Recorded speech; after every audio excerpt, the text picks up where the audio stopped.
Chairman, I believe we're close to getting started.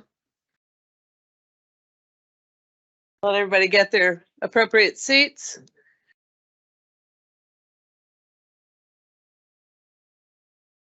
And I'd like to call the State Transportation Board to order.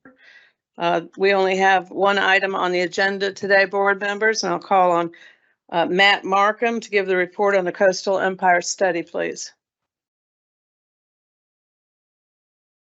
Good afternoon. Thank you, Madam Chair, members of the board. It's a pleasure to come before you today to give you an update on the Coastal Empire study. We're really excited about this one in the planning office and in the department as a whole. This was a higher profile and unique study for us in GDOT planning, and the way we wanted to take a look at not just from more of a localized area, from a statewide perspective, but we really did want to take a regional perspective over what is an important part of the state, and really to understand some of the impacts that they would have for our region and for our state as a whole. I will say I have to give a special thanks at the beginning to Miss Ann Purcell, who came to us originally with a question of down in Effingham County, State Route 21. We're experiencing major impacts from the port, from the growth, from the all of the great economic benefits and positive outcomes that we're seeing down there, having those impacts. And we need to understand, what are we going to do to prepare for that growth? How do we understand it? And how do we make sure that that we as the infrastructure owners are able to help provide the necessary infrastructure to keep that growth going? And so we started with an understanding of that area, but realized, you know what, we needed to take a little bit of a bigger picture look at this, because while it's an impact locally, it's also an impact more broadly as well. And we really wanted to make sure we understood it, and really want to make sure that we're able to capture that and be prepared for that. So that's what led to what is our Coastal Empire study. And we refer to the Coastal Empire, we're talking about 4 counties: Bryan, Bullock, Chatham, and Effingham. And of course, there are obviously impacts from throughout that region and even beyond, but those were the 4 counties that we wanted to take a specific look at. And if you can see on here on the screen, some of the reasons why this area was ones we wanted to look at. Growth from the Port of Savannah, 60% increase in capacity by 2025. And really understanding that the freight that's moving in and out of the port, 75% of those truck trips and those generating trips have a stop there. Either their first stop or their last stop are in those 4 counties. So that is truly the gateway to the rest of the state and beyond. And so there's a unique and very significant opportunity there to make sure we're addressing those challenges. Traffic volumes on the interstates, the state routes in that Coastal Empire region are expected to double or triple by the year 2050. So major challenges that are coming from what we're seeing there, but it's also, these are good problems to have, right? This is a sign of an economy that's strong. It's a sign of a region and a state that's vibrant. And so we're not looking at these things as things to be scared about, but challenges to address and opportunities to make sure that Georgia continues to grow and continues to advance. And so that was the genesis of the study. And we wanted to look at, again, it was freight focused, and it was regionally perspective. So this wasn't just 4 individual county studies. So we didn't look at every single intersection, every single route or road within these 4 counties. We were really looking at them as a region. Development in that area, and then beyond into the state as a whole. So that was the goals and the objectives there from the study. The study was conducted primarily throughout the entirety of last year. We did finish it up early in this calendar year. Again, taking that look at what's the situation on the ground, understand what are the growth trends, what are we projected to see in those impacts, and then take those and turn those into recommendations that will then inform our future plans, whether it's local plans that we work with our partners in the Savannah MPO area or in the local governments in that area. What will go into our statewide plans. We did take the results of this study and incorporate them into our state freight plan, which is part of our state perspective for freight growth and trends, and be able to take the findings and take the recommendations from that and incorporate it into our state plans as well, to give you an idea of sort of how we take the results and work them through. As we do with every study, we do want to make sure that we're incorporating input from key stakeholders and advisory members. So we did have an advisory committee made up of important stakeholders and members of the local community, as well as our partners with the Georgia ports.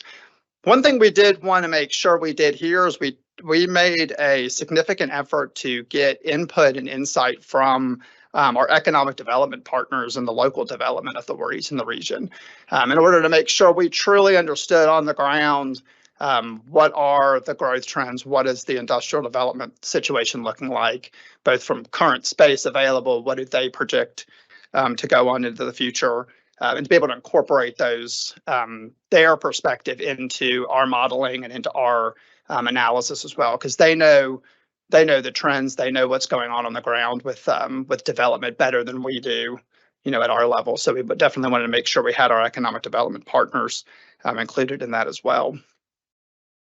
We supplemented that with actual industry, individual industry outreach, both to site developers and commercial real estate, as well as to individual shippers such as Walmart and our partners, intermodal partners, and those as well.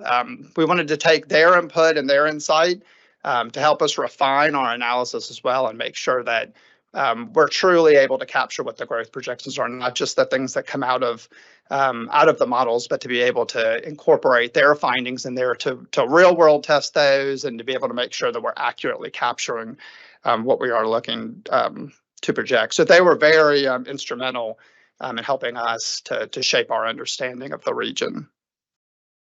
Some of that stakeholder engagement feedback, things that not surprising, State Route 21, which I'd mentioned at the beginning, that we heard from the beginning. One good thing to note on here, if you see that image says Bryan County mega site, when we started this, that was before the announcement for Hyundai was made there. So we knew obviously that was an area that was experiencing growth, that we knew about the mega site, that there was going to be something there that would be a major generator of industrial growth and a major generator of freight movement, but we didn't even have an understanding exactly of what it was at the time. So even though this study was thorough, there's still parts of it, the things that we would continue to want to incorporate, involve, and understand as we're learning more about just how exciting of an opportunity that is going on down there, and all of the spillover effects that we'll have from suppliers and additional partners and support that'll go for that development. And another important point to note, that currently less than 1% vacancy for industrial growth. So there's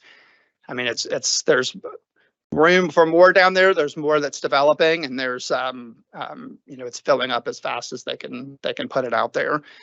A key statistic that we found from our review and our understanding and working with those on the ground, that industrial space is projected to double within the next 10 years to 200 million square feet. So that's just rapid growth, rapid development, and it just puts a further point on the fact that now is the time to make sure that we're understanding what those impacts are and be able to prepare for it, because the infrastructure lag time is a good bit longer than the business time. So we want to make sure that we're understanding that ahead of time. Some of the impacts that we look at when we see what that growth is going to do is in terms of level of service, sort of a proxy for congestion. And if you look on the left side of this is the level of service in 2020, and just like red light, green light, red is bad and green is better. You can see from 2020 to 2050, if we were to do no improvements, you can see that it's the whole region is experiencing significant congestion, significant loss of service on major corridors such as I-16, I-95, and also those other connectors that are moving throughout the region, connecting to those industrial sites and helping to move around the region. So those are some of the visual of some of the challenges that we're looking to provide opportunities for from this study.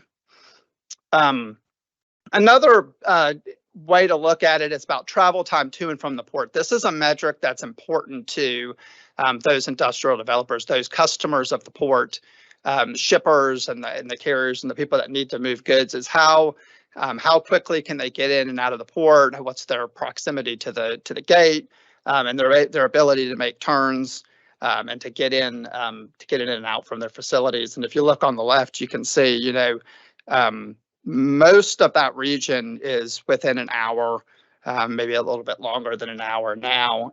Without any sort of development, you're looking at, a significant increase in the amount of time it'll take to get in and out of the port. We still are competitive in the Southeast and to other parts of the country. I don't want to make this seem like we're not still competitive. West Coast ports are experiencing even more significant challenges with getting in and out of the port. But still, for our point, from the way we want to be the most competitive, we see that you see challenges. Like, for example, Springfield in Effingham County would go from about 20 to 40 minutes to nearly an hour. And then Bullock County, up there, Statesboro would be more than two hours to get to and from the port under those scenarios. So those are things that we looked at, and to help us understand what are the challenges we're trying to adjust with these improvements.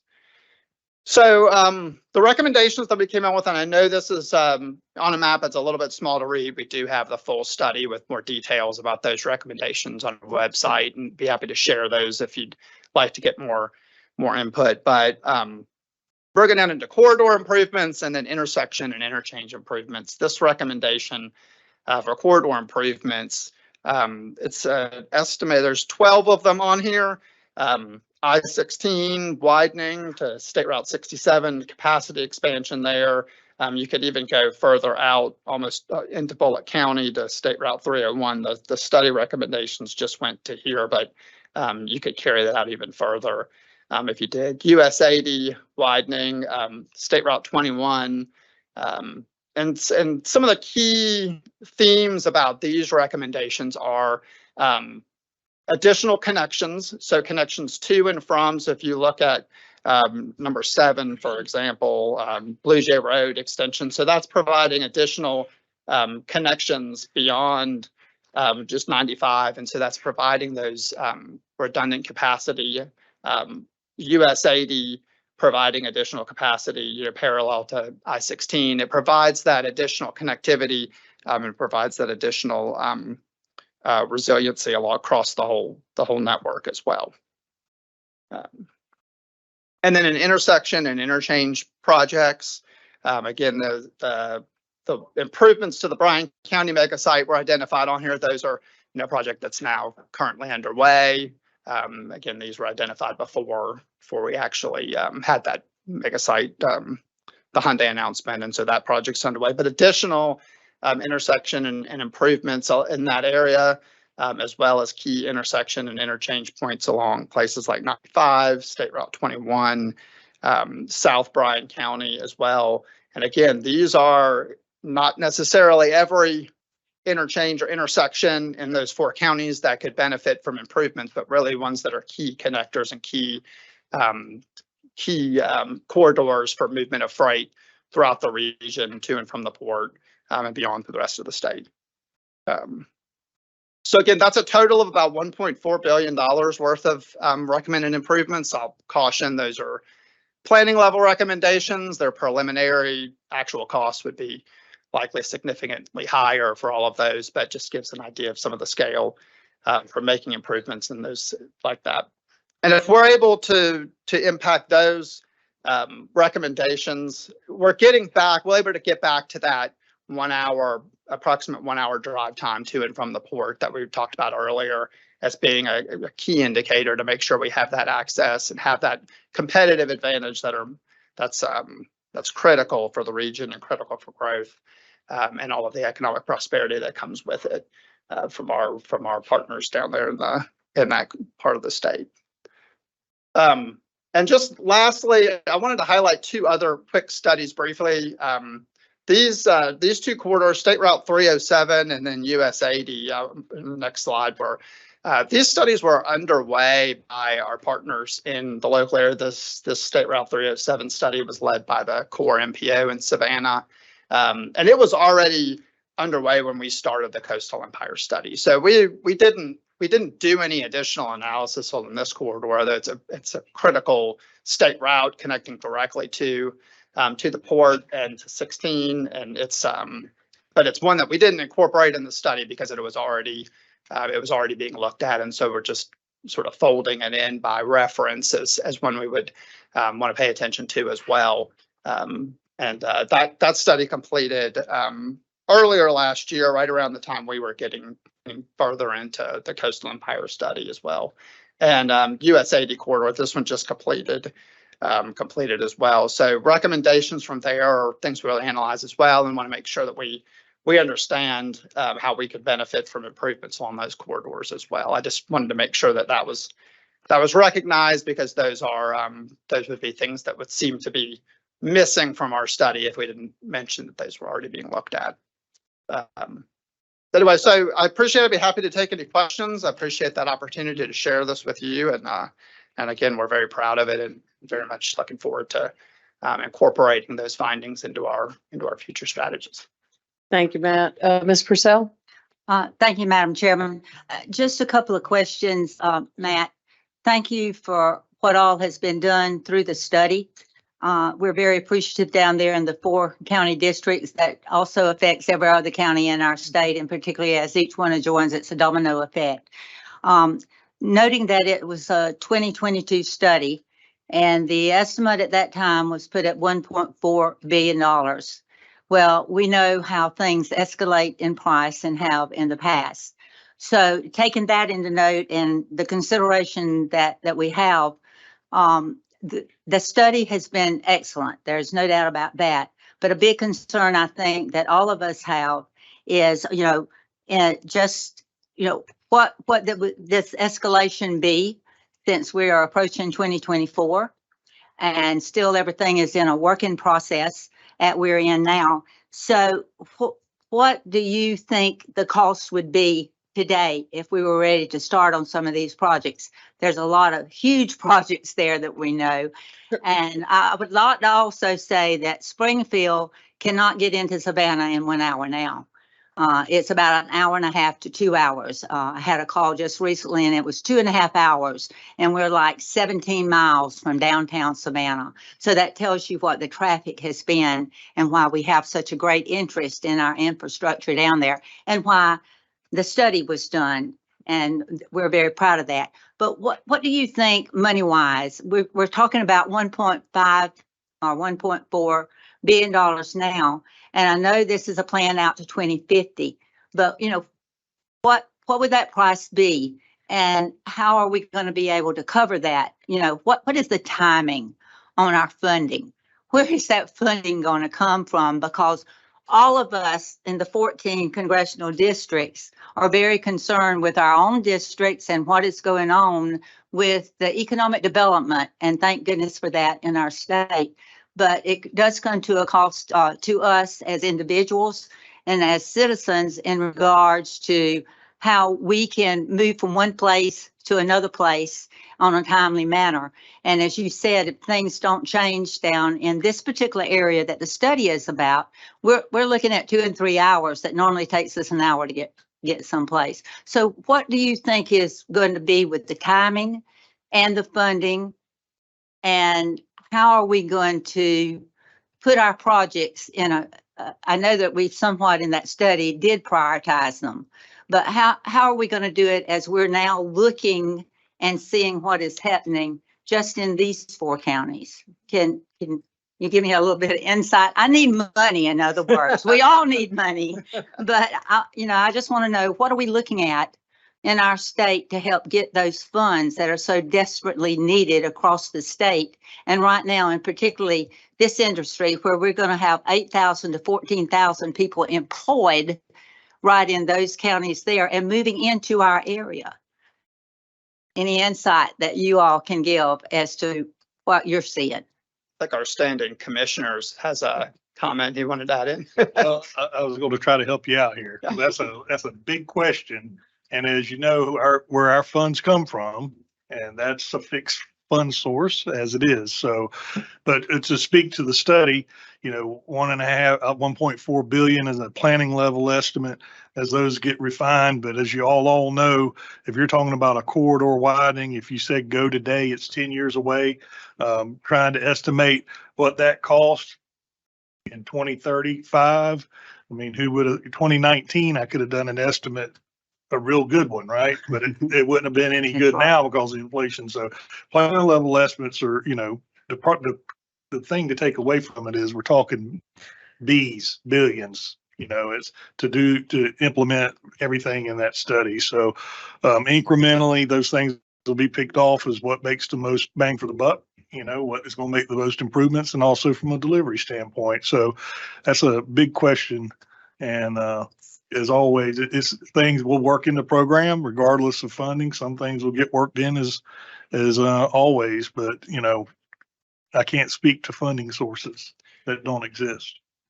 And what I'd add to that is, of course, we always operate in a scenario where we have more in opportunities than we do in funding, and so there always are going to be those decisions that have to be made on when projects go, which ones can go first. How do you look at that? But one thing I will say about this study that makes it important is that up until now, we had not really looked at this in that sort of comprehensive way to be able to tell the story of here is what we're looking at, not just from a corridor perspective in itself and saying, what does it impact in one county or what does it impact on one corridor, but what does it impact on the whole region and ultimately for the state? So I think being able to capture this analysis and capture these recommendations puts us in a better position for conversations about what do we do when federal grant opportunities come along that we might be able to take advantage of. We know stories, we know potential projects that can go with those. Other funding opportunities, we've got that story to tell, and we're able to look at it as a whole and have that ready to go. Before we were looking at, whether we were mainly being reactive in many ways to things, we're able to look at it proactively and to have that. So I think we're at a higher advantage from having this sort of study, even if we don't have all of the funding identified necessarily right now for all of those projects. I know that's not the crystal ball answer I think we would like, but I think it's definitely steps in the right direction. Well, I certainly agree, and I appreciate those comments because I think we're all aware that the funding is certainly an issue throughout our state, and particularly where we've got this huge plant that is coming in, and we're blessed by that.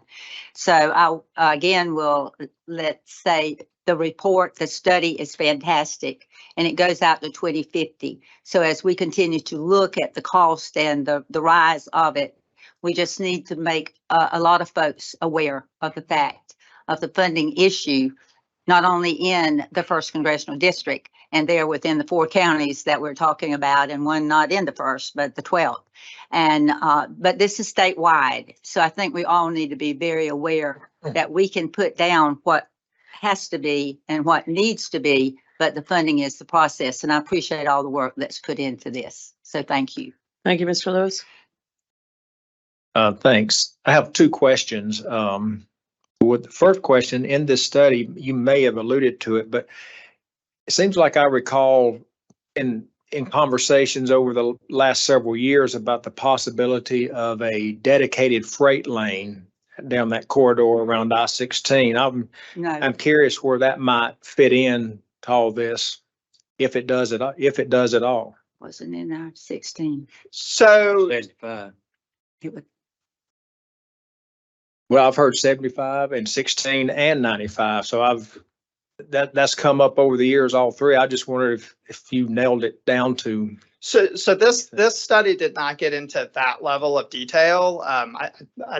A corridor like 16, for example, I think you would want to, as you moved from this planning identified recommendation for additional capacity to what does that capacity actually look like between freight vehicles and passenger vehicles, and how do you make sure that the capacity you add is not just going to fill right up or not be best utilized? I think that would be the additional next step.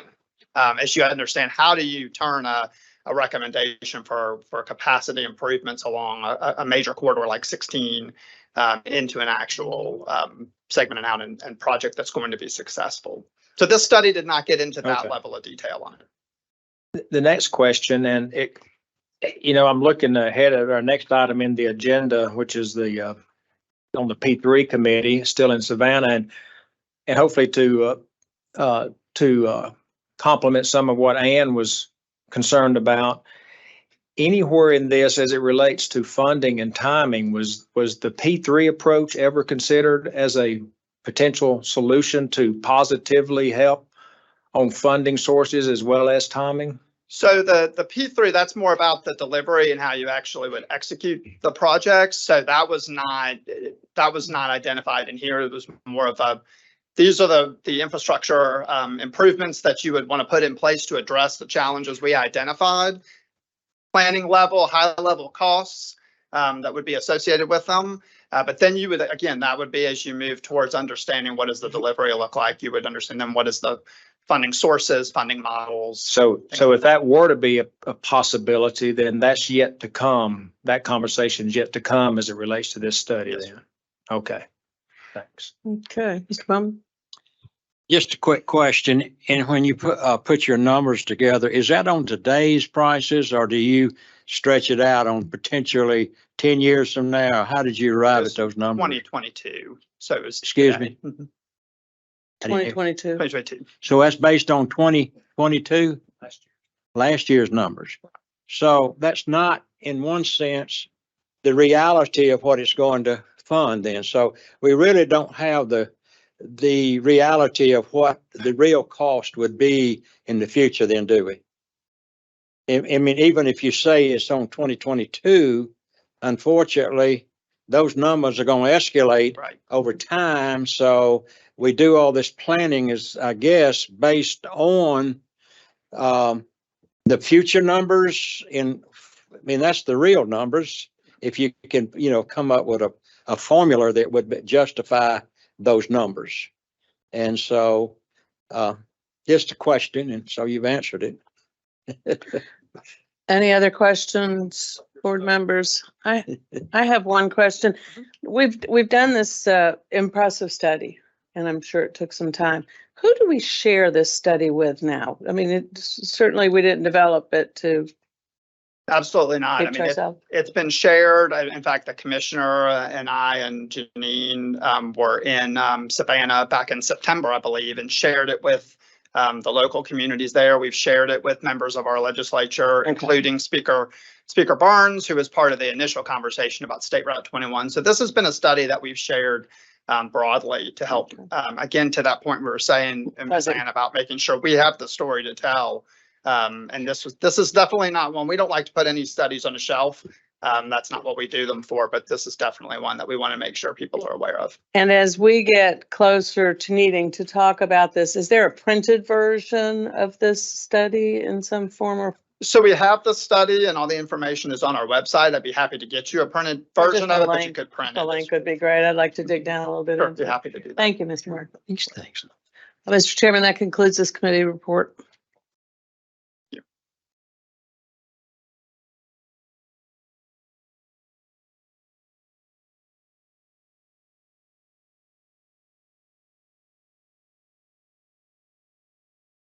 You through?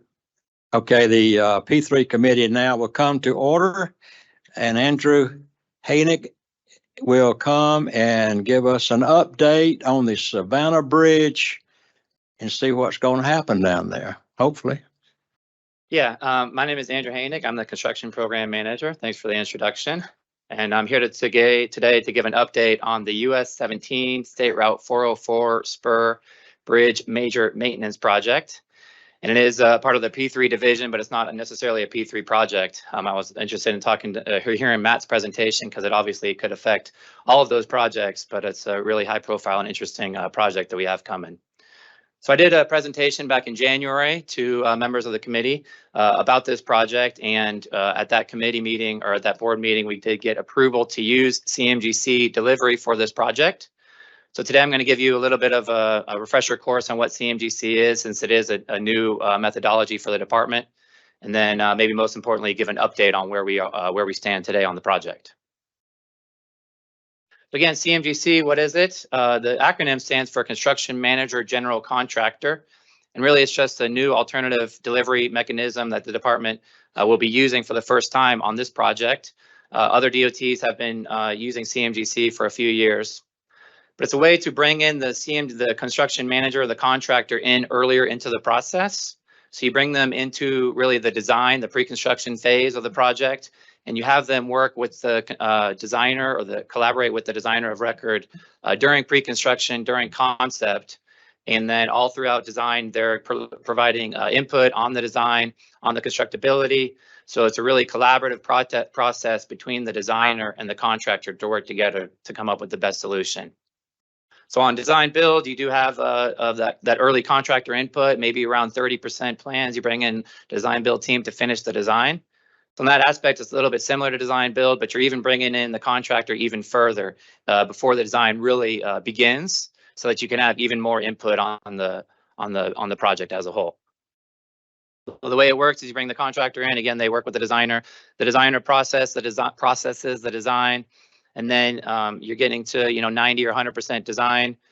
Then the contractor develops a bid, or in this case called a negotiated construction price. And that negotiated construction price is compared with an independent cost estimate. And if those two numbers align, then the construction manager that's been working on the design the whole time becomes the general contractor. And again, across the nation, other states have done this, and about 90% or even more than that, that's the way this plays out, is that the general or the construction manager that's been working on the design the whole time becomes the general contractor. There are obviously circumstances where this doesn't happen. In that circumstance, you can have an off-ramp. If those two numbers don't align, you can have an off-ramp in which you just competitively bid out the design to the industry as a whole. But obviously that independent cost estimator does play a key role to be independent, right, to provide a bid on what the cost estimate for the project will be. And then also in this graphic, you can see there the CEI firm, they do typical inspection, like engineering inspection, similar to what we've done for years on other construction projects. So there's 4 separate procurements on this project. That's the main difference between this delivery method and design build. And design build, right, you have the contractor and the designer under one contract, whereas in CMGC, there are actually completely different contracts. So there's a lot of procurements to get through, and I'll touch on where we are on all of those here in a minute. So why do other states use CMGC, and when is it beneficial? I really like the blue bullet there.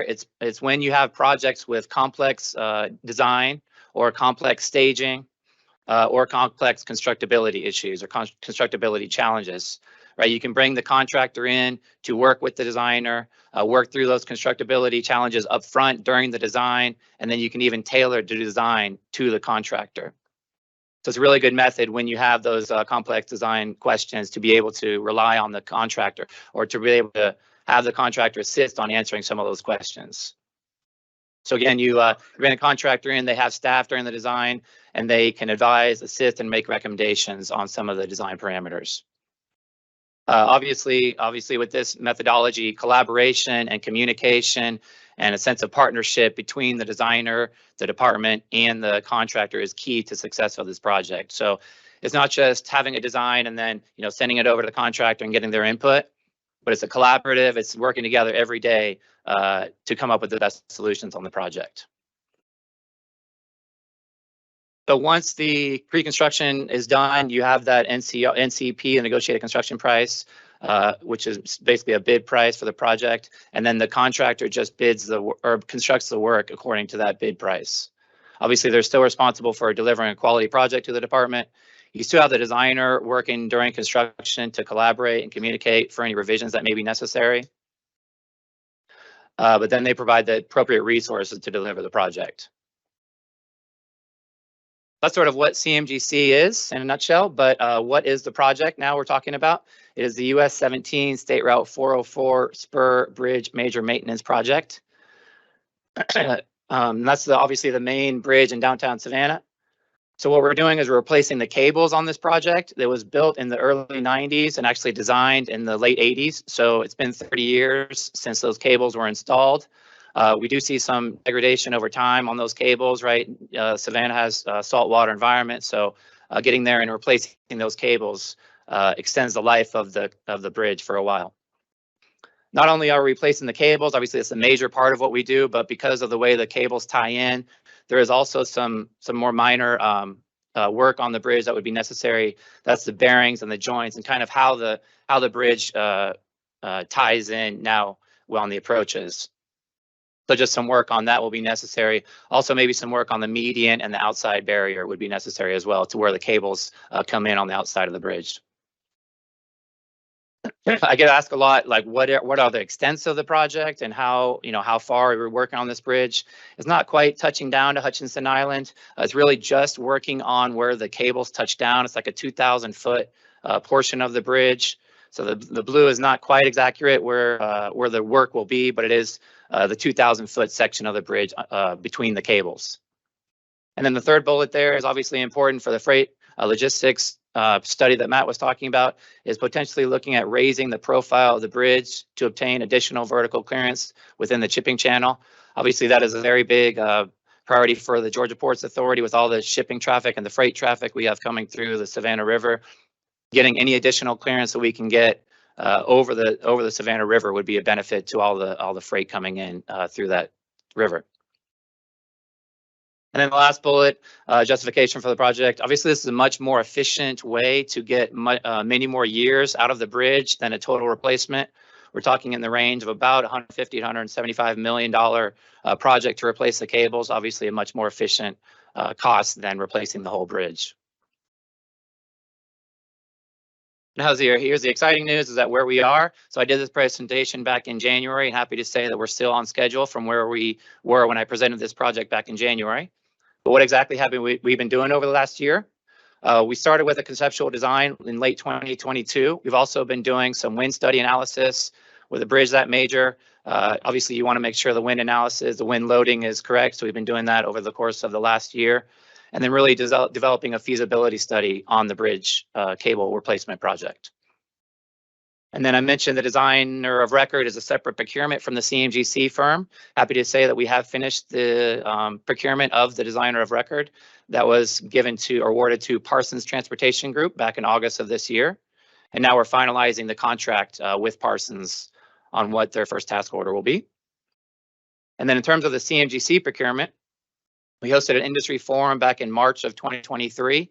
And that's something we do on all of our alternative delivery projects. It's kind of announcing the project, real high level about the scope and the schedule for the project. And then we're able to get feedback from the industry on the procurement of the project. So we held that back in March. We shortlisted 3 CMGC firms in July. That would be Kiewit Infrastructure South, Flatiron Construction Company, and Archer Western Freyssinet. Freyssinet is actually one of the cable suppliers. There's really 3 main cable suppliers that do this type of work in the nation. So Freyssinet is one of them, and they formed a JV with the contractor. We, in terms of the ICE procurement, we did advertise the request for qualifications on October of this year. So moving forward with the ICE procurement at this time as well. And then environmentally, we've been working on the NEPA document all throughout 2023. We did do a public information open house virtually, comment period from July 17th to July 27th. And we got a lot of interested comments from citizens in Savannah, especially about what the scope of the project would be. But we did respond to those comments back in late summer of this year. And then approval of the NEPA document is still on schedule for Q1 of next year. This would be a federally funded project, so we do anticipate federal FHWA involvement on the NEPA document. And then here's how the schedule has gone on the CMGC procurement. We did do the industry forums back in March. We advertised a request for qualifications in April of this year. And then we got back those statements of qualifications in June of this year. And then we issued the notice to finalists to the 3 firms I mentioned in July. And we advertised a request for proposals in August. And we do this is pretty similar to what we do on our design build projects, right? We want to make sure we're getting the most highly qualified teams that have done this type of work before. So we advertise an RFQ to the industry to get the most highly qualified firms that have done this type of work before, that they have the experience on the project, the relevant experience on these types of projects. And then we evaluate those SOQs, and then we shortlist 2 of those SOQ firms in August. So here's really the exciting time frame. Over the next 3 weeks, we have a lot more exciting submittals on this project. On Friday, we're actually receiving the CMGC proposals. So phase 1, they submit statements of qualifications to us. Phase 2 is they submit proposals to us, and the proposals will be how they approach working with the designer, how they're approaching the risk on the project, and how really high level working with the collaboration on the designer, what their approaches will be. So those will be really interesting to see from the 3 firms. And then going forward from Friday, we anticipate receiving statements of qualifications from the ICE firms on November 20th, so Monday of next week. And then letting would be December of this year, again on schedule from where we were at January of this year. But I will say that letting on a CMGC project is really just when you have the pre-construction services fee known and you know who you're awarding to.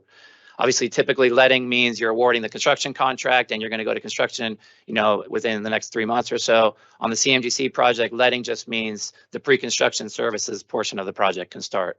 So construction may still be a ways out. We anticipate notice to proceed for those pre-construction services early next year, probably in the February timeframe. And then that collaboration between the DOR and the CMGC that I touched on, that's usually what we've seen is about a 12 to 16 month window. So that'll happen really throughout all of next year, right? Because you want to get the collaboration, you want to make sure all the questions are answered before you go to construction in this model. We anticipate advertising the request for qualifications for the CEI, the inspection firm, early next year. And then they would submit statements of qualifications for the inspection firms spring of next year as well. And then with this construction schedule, we're looking at starting in early of 2025. Right now it's spring of 2025. And then construction duration would be 30 to 36 months, 2.5 to 3 years. And that's from beginning construction, replacing all the cables. And the way it tentatively would work is they would replace all the cables first, and then they would raise them. But there's a lot of questions to answer between the designer and the CMGC firm, right? I mentioned that collaboration in a generic sense, but on this project, it's so important to have all of those questions answered. You can bring the cable supplier in to know how they're going to replace the cables and what scheme and what stage and how that's going to go. So answering all those questions will be key to determining if we're in the 30 to 36 months range. But then also the method for raising the cables, right? They're going to have to do it symmetrically. There's 2 towers, so all those questions you need engineering questions to answer, and then you need the contractor input. So that we'll know a lot more on the construction duration of the schedule over the next kind of year. We've been updating Georgia Ports Authority on the schedule as we go to. Obviously, they're a key stakeholder, so happy to say that they've been involved with this process, and they're kind of aware of the schedule of what we're working with too. Obviously, they want it quick, but there's some questions we have to answer before we can do that. Well, that's really the schedule. Obviously, I'm happy to answer any questions though.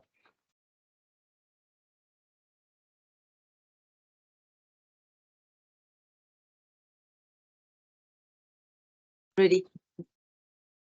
Go ahead.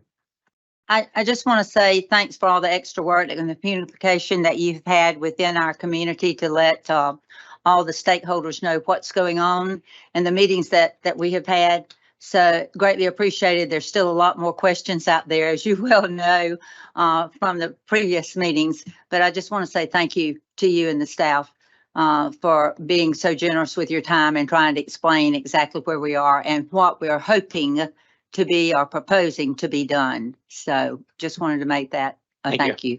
Yeah, the Savannah team has done a good job of keeping everybody up to date on as much as they can. There are questions answered, obviously, still. I got a question. Have you ever seen a bridge raised like that before or know of one? So not necessarily. There have been cable replacements done. That's done fairly often. I know of 2 in the US that have done where they replace the cables. And then we have jacked bridges. We do that fairly often in Georgia, but combining those 2 entities is fairly unique.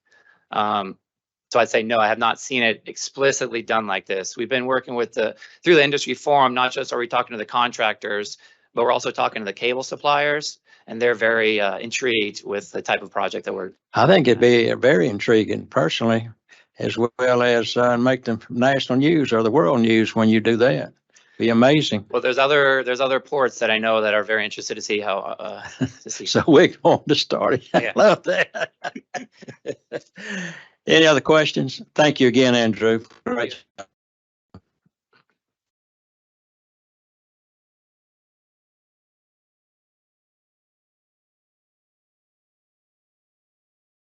Mr. Toyle.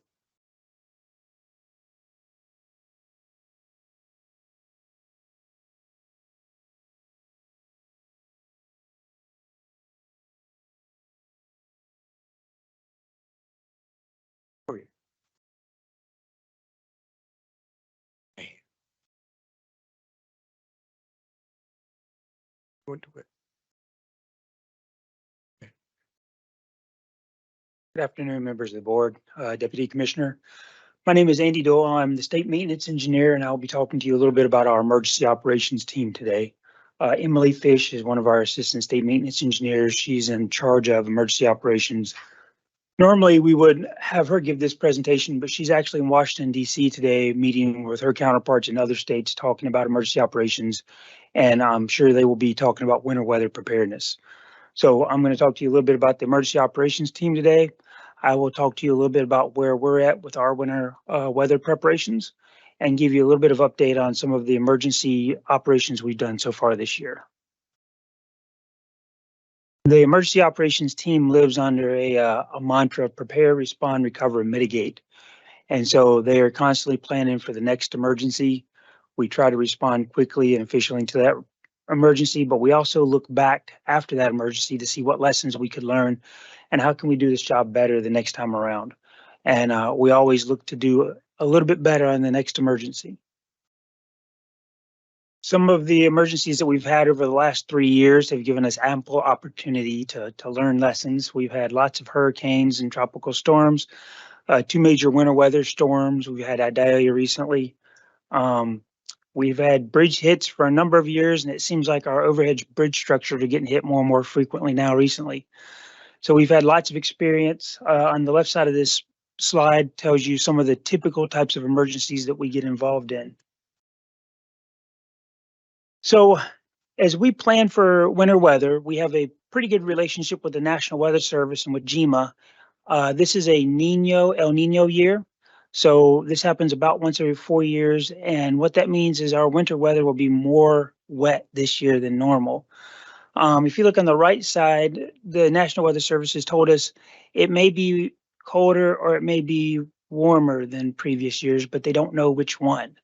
That's very helpful, as you can imagine. I'm here for you. They're still clear.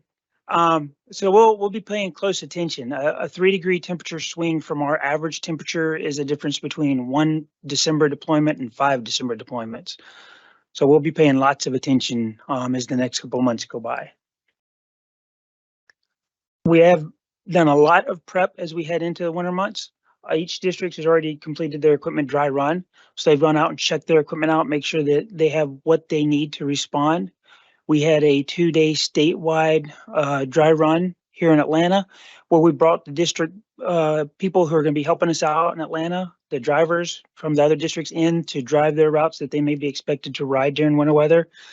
And they got an opportunity to drive those routes, drive up to the ramps that they'll get off, turn around in, drive to the salt barns that they may be going to.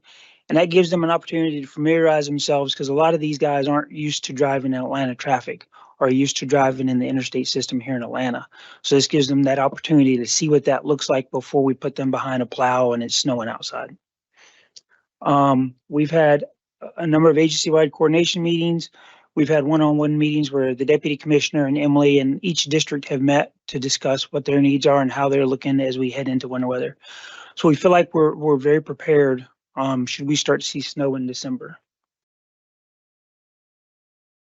We've updated our brine routes based on previous years. What you see in front of you are the routes that we'll manage out of Atlanta, usually out of our Forest Park office.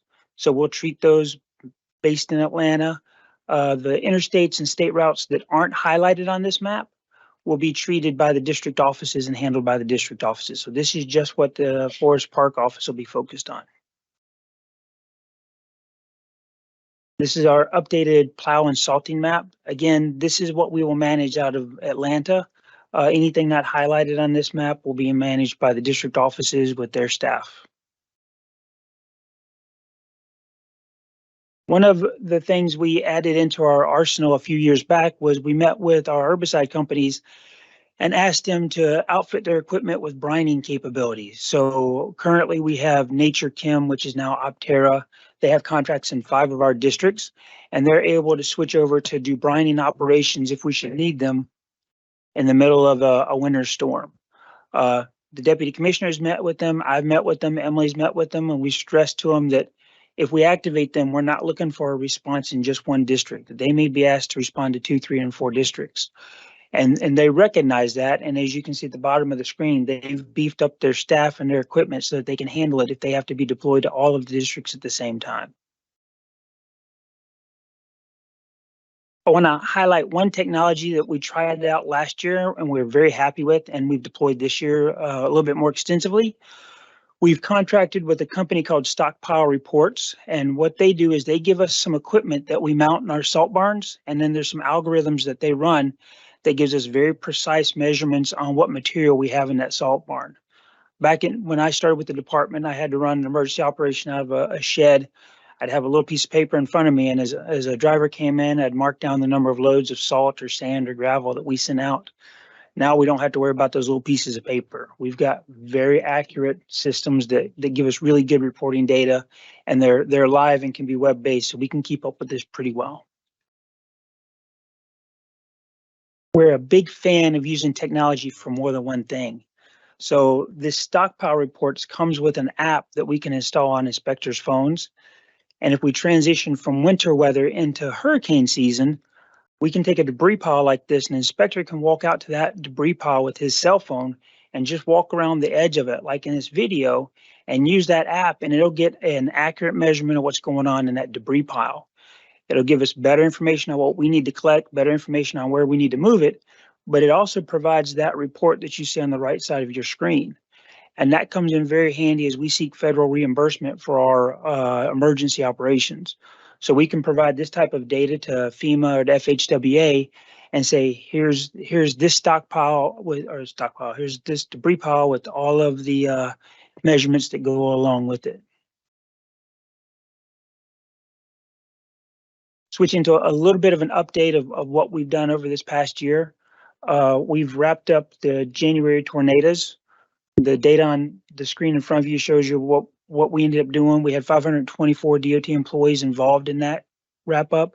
We expect $1.9 million in reimbursement from federal government for our work during that time. That was predominantly down in District 4. We also worked on Idalia, and we are still working on Idalia and cleaning up from Idalia. We expect that we'll have that cleanup completed by the end of the year. Our current estimate is that we'll seek about $2.5 million in reimbursement from the federal government for that cleanup as well.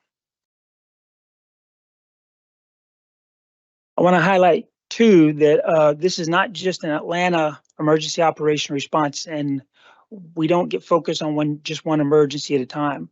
During the hurricane, this sinkhole that you see on the right side of the screen formed at the same time as we were trying to respond to the hurricane, and this happened up in District 1. And this hole was about 32 feet by 35 feet, and we were able to coordinate with District 1. District 1 ran most of the emergency response to this sinkhole while we continued to focus on the hurricane operations. And then on the left side, like I said, we've had a number of our overhead sign structures get hit this year, and we've been responding to those. I'm happy to answer any questions, and I appreciate the time today to just give you a highlight of what we're expecting this year for winter weather. Any questions?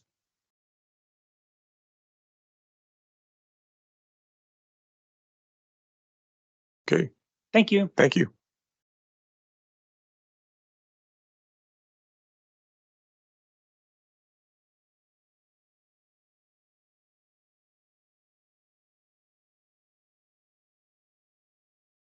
Mr. Hibbett. Good afternoon. I'm John Hibbert. I'm here to give you an update on our broadband program. At recent board meetings, the board has approved additions to the work program that are part of an initiative to expand our traffic management and consequently our telecommunications capabilities statewide. This presentation is to provide more information to you about that program, what it is, where we are in the steps to its deployment, and the reasons for why we're doing what we're doing. I think you will see that we are looking towards the future, continuing to drive innovation while working to address immediate needs as well, all to keep Georgia on the leading edge of transportation nationally. In total, what we are embarking on is a program to install fiber optic cable and conduit and traffic management technology along all of the interstates in the state, all 1,400 miles of interstates.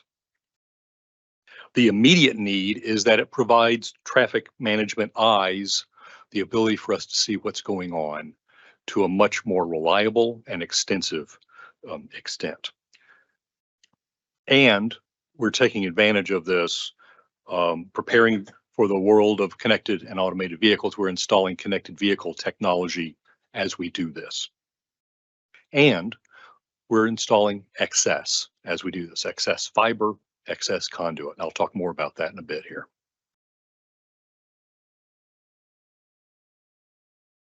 How we're going to do that is via 6 different projects. 5 of those 6 are design build projects. And they are the projects by which we will install the fiber and the conduit and the devices. On this map before you here, and with the little table in the upper right-hand corner, design build 1 is that in green. It's on I-75 overwhelmingly, a little bit on I-575. Design build, and it right now, we've already announced the successful bidder. We're going through the contract execution process for that project as we speak. They're about to get going. Design build 2 are the orange pieces that you see here. I-16, I-20 east of Atlanta, the rest of I-75. We're in the middle of that procurement as we speak. We will take proposals on January the 11th for that. Design build 3 is I-95, the whole thing. And it is scheduled for FY26. Design builds 4 and 5, which are the dark blue, I-85, I-20, are set for fiscal year 28. And then that's 5 projects. The 6th project is a P3 project that has been approved by the P3 committee. There was even action taken on it today related to that. And we're calling that an operations, maintenance, and commercialization provider. And yeah, I'm introducing another acronym. You've had plenty already today, and I ain't done yet. An OMC provider. That organization will be responsible for the operations and maintenance of all of this that is colored on that map, but they're also responsible for the commercialization of the extra fiber that we don't have an immediate need for, and the empty conduit as well. That OMC procurement itself is underway too. We just posted the RFQ last week, and there are steps, a statement of qualifications due in January, mid-January, short list that we will announce in later February, and then we will issue a draft RFP in March of next year. We're not the only state doing this, but we are only one of a few. Reminds me of what I hear the commissioner say sometimes, not the bleeding edge, but the leading edge. Or to quote what Mr. Bowen told me this morning, uncharted waters. I would rather say recently charted waters. I hate to say uncharted, it just sounds indefinite. This is the first ever opportunity for the private sector to have access to install their infrastructure or to make use of our interstate right of way in Georgia. I don't mean to confuse this with our legacy ongoing utility permit program. That's been in place. That's been operating now for, gosh, over 30 years. And that continues as the means by which the private sector can install their infrastructure on our state routes. What I'm speaking about here is just on interstates.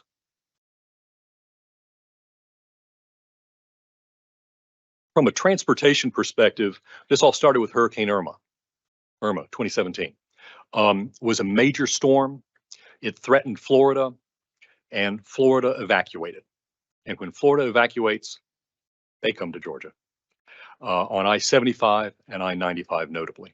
And as they did that, they overwhelmed the cell network. When you have several people in a car, they're all trying to figure out what comes next.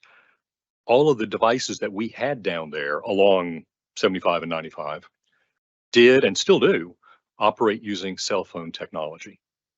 And so that network was overwhelmed, and we couldn't see the images from our cameras. We couldn't reliably change the messages on our signs. So the fiber optic cable that kind of undergirds all of this, from our perspective, it's reliable communications. It's stuff that we will own, and we will have its maintenance and operation clearly in hand.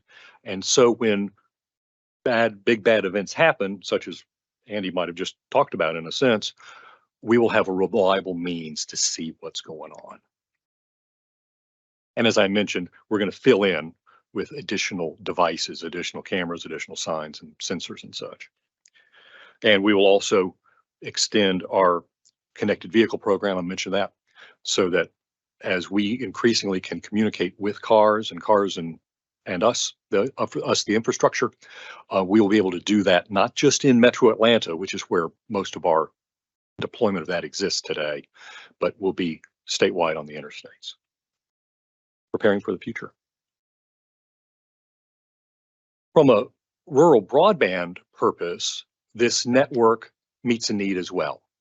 And that's why we call it a middle mile network, is because from this perspective, from the rural broadband, the underserved perspective, the middle mile network is key to connecting, providing big trunk line of capacity from the major internet hubs, several here in Atlanta, to the places where the last mile service would take it from there to individual addresses. There are several federally funded programs, notably the BEAD program, another acronym, that was in the bipartisan infrastructure law, and other federally funded grant programs that are all being administered by the Georgia Broadband Deployment Initiative, GBDI. The GBDI was a pre-pandemic creation, came out of something called the ACE Act, which was a state law that was passed in 2018, a joint effort of the Georgia Technology Authority and the Department of Community Affairs. And that group, that team, is responsible for managing and deploying and effectively investing the over $660 million that has already been designated for Georgia to the end of unserved and underserved. And that needs this middle mile solution to provide that key higher capacity as well. AASHTO has been working over the past 2 years, and this with active involvement from our commissioner, on developing a vision for the next era of transportation in the United States. And bear with me while I read a little bit off the slide.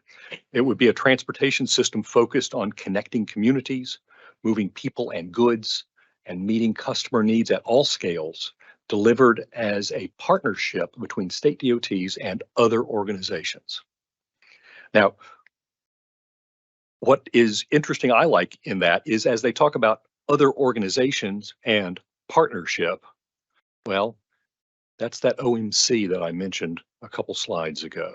That's another organization that we haven't historically worked with, that we are going to be entering into a partnership with. They do something for us, we give them the ability to do something for them. And they will share revenue with us. And that sharing of revenue with us provides the means to fund the ongoing maintenance of this whole network. The Moonshot concept picked winners in several categories.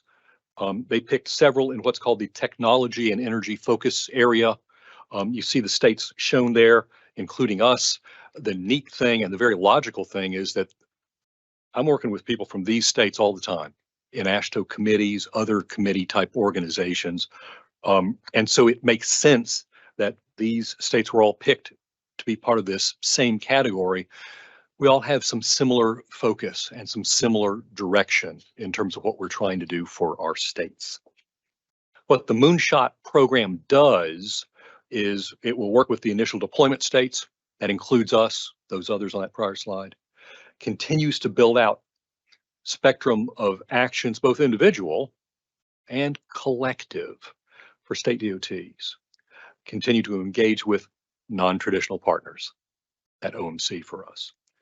Share results and resources around so that we can all share in the lessons learned throughout and develop an approach for engaging the states that were not on that prior slide, because there's more of them that aren't than are, and then certainly provide updates as appropriate. In summary, what we're doing is statewide and it's comprehensive. We have a plan to accomplish it and it's underway, thanks to your support. This program meets needs both statewide in an underserved context and departmentally. It provides us that eyes and that information and the ability to push information back out to the motorists. And it is an initial part of a national transportation communications network. I thank you for your attention. I'd welcome the questions you may have.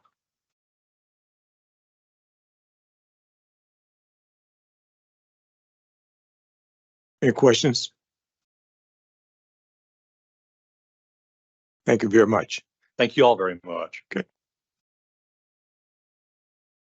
That, there are no more questions, and our meeting's over for the day. Okay. Yeah, you're welcome.